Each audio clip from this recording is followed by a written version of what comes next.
I love you. I really do. I love you all. I do. No, I love you, and I know that you love me. And that's one reason why I'll keep coming back. It's a privilege, an honor, to be an addict in recovery. Like just a wink and a glimmer of Michelle's light in my life. Like I met her the first night that my first son, Judah, was born almost 3 years ago. And I shared a 12 step that week. So the evidence of this program, you know, come live in my home, right? It's just, and before I share, I do want to let y'all know, like, life shows up, life on life's terms. My family and I just got back from vacation and we had to drop my dog off at a friend's house. And we were supposed to pick the dog up Monday, and the dog passed on Sunday. Like I feel today more than I ever felt kicking method, all of it. Like I feel today, yeah, I'm an addict and my name's Adam. And if I think too hard and if I think for too long, my spirit is going to be fully self-supported by an insane self-centered fool. If I'm alone and isolated and I think too hard, my spirit's going to be fully self-supported by an insane fool. And so I have a sponsor today because y'all told me to do that. And again, I told you I love you and I'm certain that you love me. The guiding principles. So, I got clean in 2018, right? I know some of y'all in there used to have to carry a dime or a nickel or a quarter in your pocket and run to a payphone. I never had to do that. Okay, that's not me. I had the cell phone. I can wake up in the morning. I got, they're all my contacts. I get the spiritual principle of the day. I get all of that. It's just given to me. That's how it is right now for me in my recovery. Not that I didn't work. I'm just telling you, I never had to run to a payphone with a quarter in my pocket to call my sponsor. But on page 118 of Guiding Principles, the spirit of our traditions, it reads, as long as we have each other and Narcotics Anonymous, we have all that we need. Our commitment to self-support doesn't mean we go it alone. It means we do it together. Or how about as long as we love each other and Narcotics Anonymous, we have all that love that we need. Our commitment to self-support doesn't mean we go it alone. It means we do it together. I believe, too, that we are never alone. Self-support, it does allow us the freedom to protect our one and primary purpose, but we're guided. Narcotics Anonymous is guided, right? We start our meetings off with God, right? So we're guided. This program, for me, is a divine spiritual program. So we are guided. So self-support with the guidance and care and love of our generous God. And I hope that you believe that, our generous God. And, that's our one ultimate higher authority. Now, there is another higher authority in Narcotics Anonymous.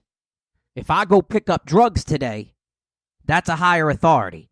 And so the seventh tradition, the traditions in general, protect us. It protects us and allows me to work the steps and allows me to find this recovery so that I can choose to use these resources and I don't have to go to that other higher authority. Because for a long time, drugs was a higher authority. And I know that some of y'all know some people, know some recovering addicts that had a lot of clean time and probably went out and used. And that ultimate authority, well, they chose differently. Well, that's what some would say. Some would say, hey, you choose to relapse. I don't know. I feel like maybe I would choose not to recover.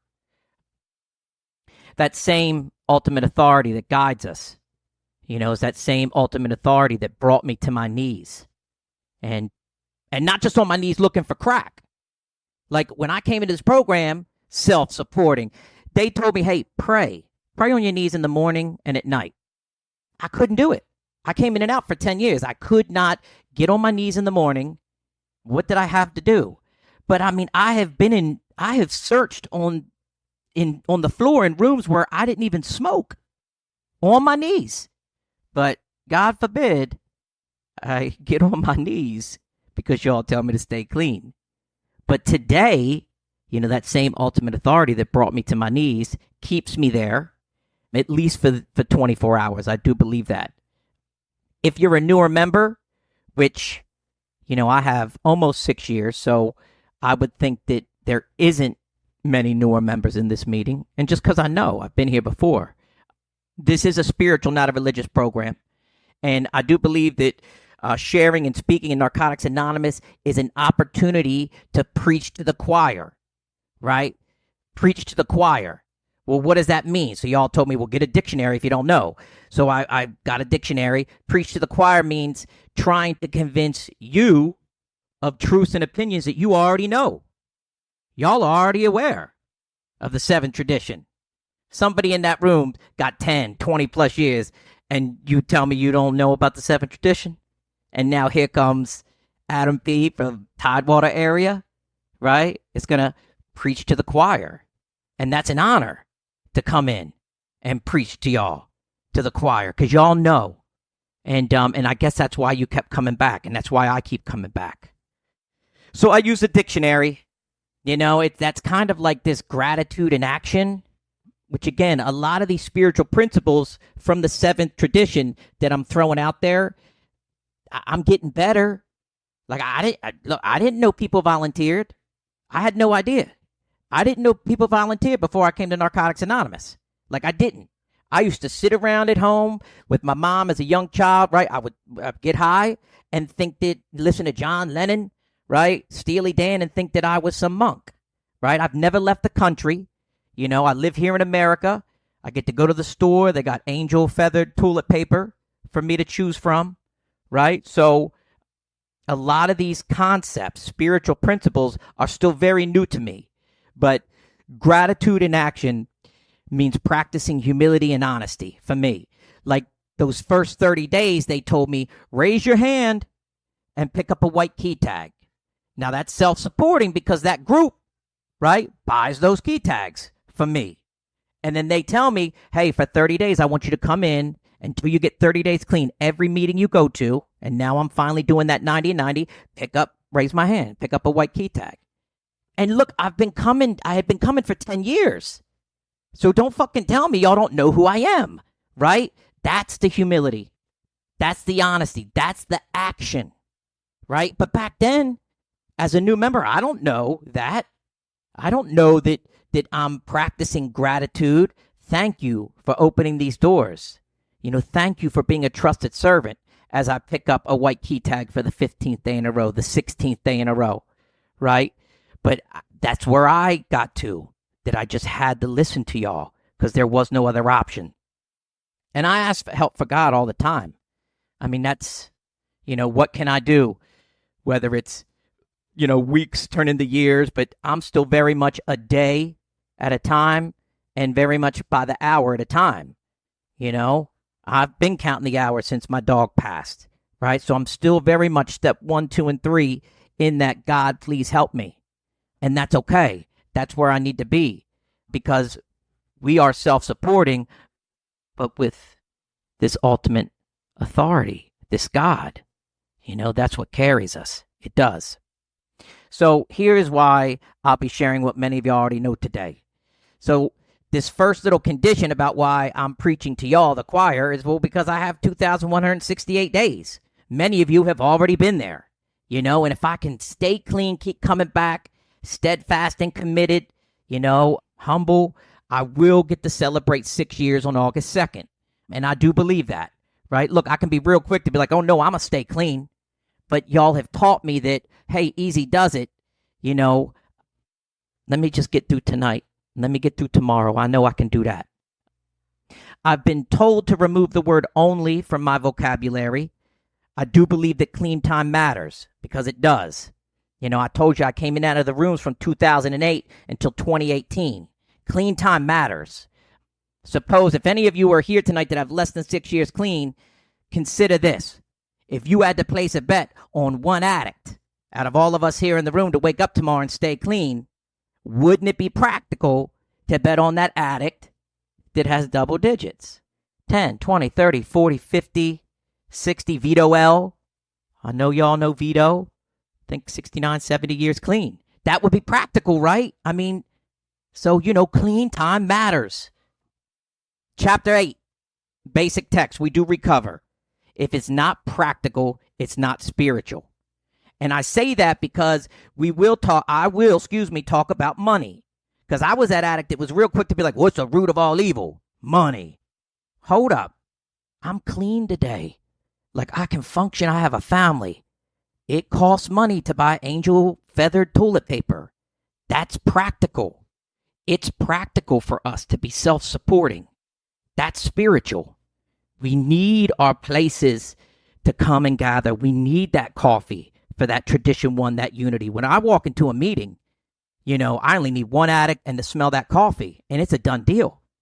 It's practical. So one of our co-founders, Jimmy K, actually wrote and shared the introduction to We Do Recover. And I mention this because today is July 9th. Jimmy passed away on July 9th in 1985.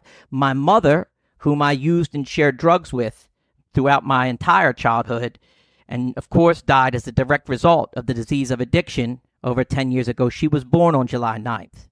I'm a numbers guy. I still keep it. That's me. Those are things that connect me spiritually to this program. I don't have 30 years.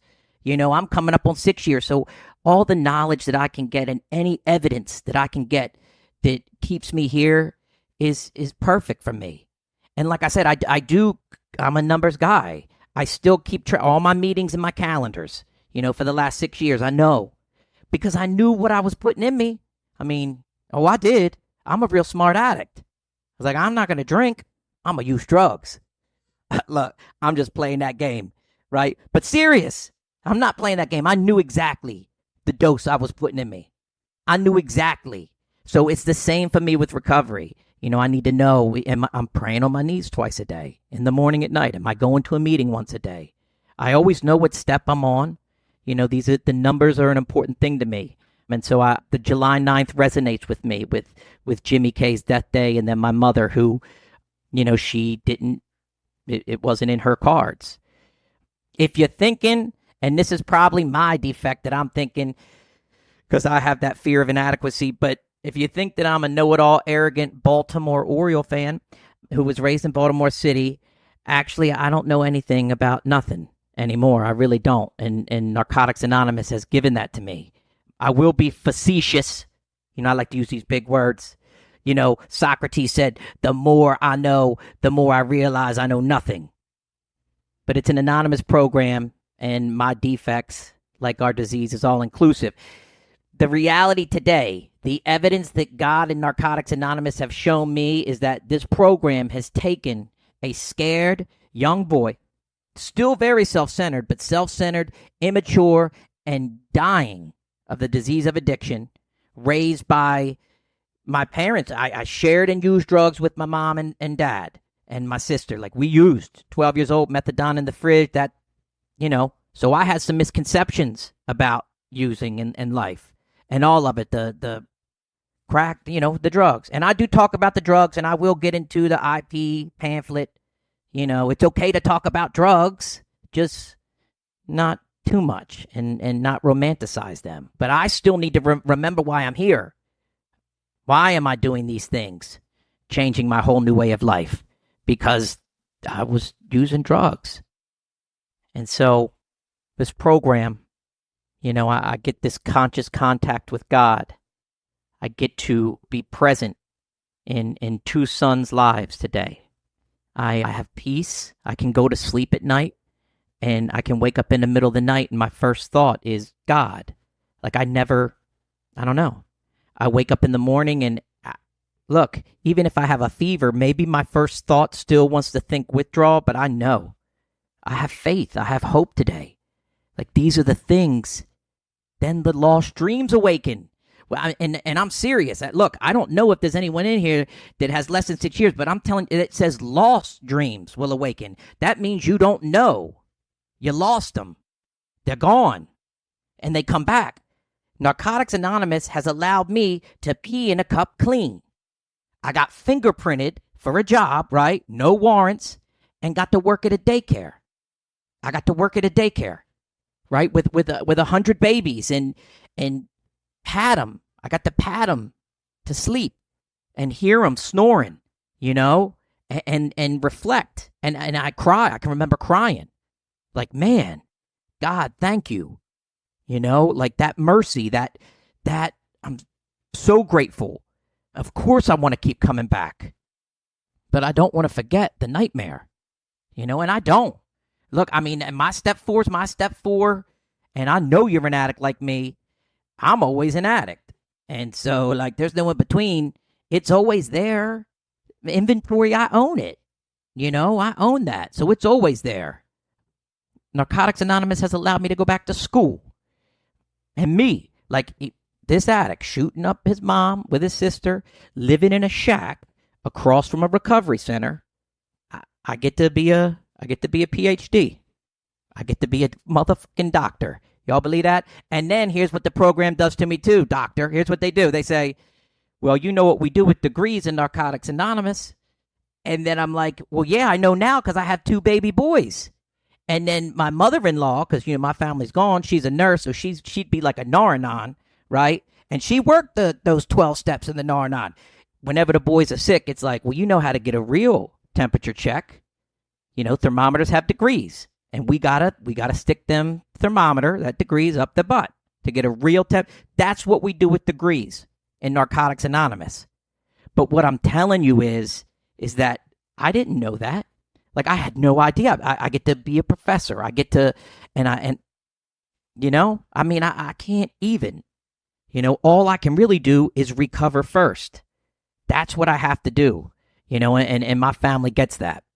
So again, I can shove those degrees right up my ass. But I just want you to know what you and this program, the man that you are creating, you know, and it is. You're creating somebody that if I keep coming back, I am worthy of being an asset in the community. I am worthy of being a good sponsor, of doing service. I'm worthy of these things, you know. Back to this preaching to the choir, because I know that I'm most of the time that, you know, still I'm sharing in meetings where there's more clean time. And, you know, I want people to like me. I want people, but the reality is I'm always going to be that addict where I'm at. That's what I'm starting to learn too. You know, well, I'm that addict with 5 years, 11 months. You know, I got to easy does it, you know, because the program is infinite. Recovery is infinite, you know, but I just want everything immediately. And one of the scariest aspects of my disease is I can remember 20 years ago, I'm on the run and using whatever and call the cops. And of course I called the cops on myself. And then I had a warrant. And so they took me to jail. I'm not a prison guy. I'm not. Let's get that clear right now. I'm not. But, you know, got out of jail. I had nowhere to go, you know, but I had been abstinent for about a week. So, of course, where do I go? Back to the crack house where I'm living, you know, and of course, you know, my mom and my sister are in the house next door, right? You know, and there I am I got a room, just a mattress, you know, and a television. I got 3 channels, and I'm just praying because I'm clean, right? I don't have anything in my system. I'm not craving, right? I'm not craving because it's out of my system. I'm obsessing, but praying. I just, you know, I want to stay clean. I want to stay clean. And then I can remember the party would bust through my room, you know, 20 years old. And then there it is, midnight, right back at it, you know. And I can remember my disease rationalizing my use back then, telling me, hey, don't worry, you know. In a few decades, you'll have a couple years clean, and they're going to let you share on a meeting. That's my disease. That's my disease. It's right here with me. You know, it's right here with me. And it's like, look, I got to self-support this disease with recovery. I have to. And thank God, you know, that in Living Clean, the journey continues. It says recovery is infinite. You know, that's profound to me.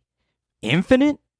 You're telling me recovery is infinite? Because there was no drugs, no fix that ever, you know, I could never get that. I could never get that infinite high. But recovery is infinite. But it's not on my time. It's on time's time. And there's some wreckage of the past. And there's some new things that I have to do. So, in the spirit of the 7th tradition, my goal is to give. And it is today, coming up on 6 years. Like, my goal is to give, and not so that I receive. Okay. And it says this, that if we, when we give, we receive, but because the program in this tradition helps me practice gratitude in action. Like, so I know, and some of you older members know that, there's the Money Matters supporting, but I still remember the principles of selfless giving and self-support, right?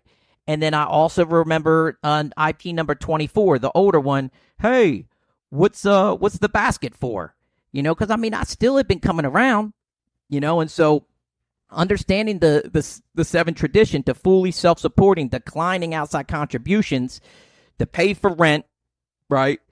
Literature, coffee, key tags, in order to uphold our one primary purpose, to carry the message to the addict who still suffers, right?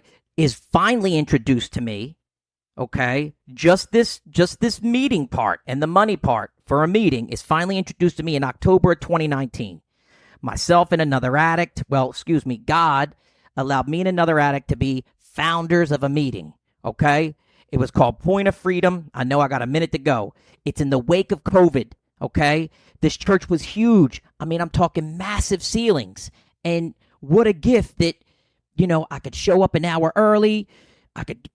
We'd have sanitizing stations, and during COVID, it was the only meeting that was open on a Saturday night. And of course, using that group pamphlet, that IP number 2 was essential to the entire process.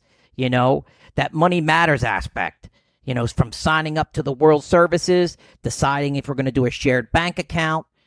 And a lot of this, again, is protecting our message, right? We're protecting it. And then always a prudent reserve, which, has been a month or 2 worth of rent. And in order to truly carry out the primary purpose, our groups must behave financially, responsibly. And it talks about that and how it works. We believe that the sooner we face our problems within our society, everyday living, just that much faster we become acceptable, responsible, and productive members of that society, right? Well, how about when we face our problems within our groups and NA, right? By learning how the traditions help me face those problems. 7 tradition, we're managing money, and it's a commitment. I am committed. I'm a trusted servant, and I do that to protect the message so that the addict that's not born yet can come in and get the same freedom. There's over 100,000 weekly groups now. From 2008 to now, it is, with all these online meetings. And online we're doing it. We collect money, and we got the Venmo, and this is part of the program. We're not taking contributions, and I know that they've had some, and I'm going to end it right here, because look, I'm just going to end it real. Before I shut it down, a quick story and I'm done, because I wanted to do my membership, my group, and then some service. I was the H&I secretary during COVID, and the church closed down. And, I lived a few miles away from the church. And so I took the literature. They said, Adam, we trust you, right, to take this literature. And we pay money now, right? The literature costs money, right? Those key tags, that's what we were funding, okay? Life-saving literature. And it was a huge 60-pound treasure trunk. And I kept it in my garage for like 2 years. 60 pounds. And if people needed literature, they get it. I deliver. Last year, it was nice out. I started mowing the lawn. And a member came to take the trunk back because the church was open. And I swear to you, I helped this member put the trunk, 60 pounds of life-saving literature, in the back of their truck. The truck drove away, and not right after that, some cat that I used with, I hadn't seen in 5 years, drove right past me, stopped, and was like, yo, I got some. And I started that lawnmower, boom, and said, no, thank you. That's how powerful and evidence this program is to me. That's our literature, and we have to pay for it, and it comes from us. We're not watering it down with contributions. We can't give that away to other people. We only give it to addicts that desire it and need it. So I love you all so much. Also, prudence is in there. I know that, I ran over, but the 7th tradition is divine. And those principles of selfless giving and self-support are truly gratitude in action. I want to thank you so much for loving me and letting me share. I'm an addict. My name is Adam, and I love you.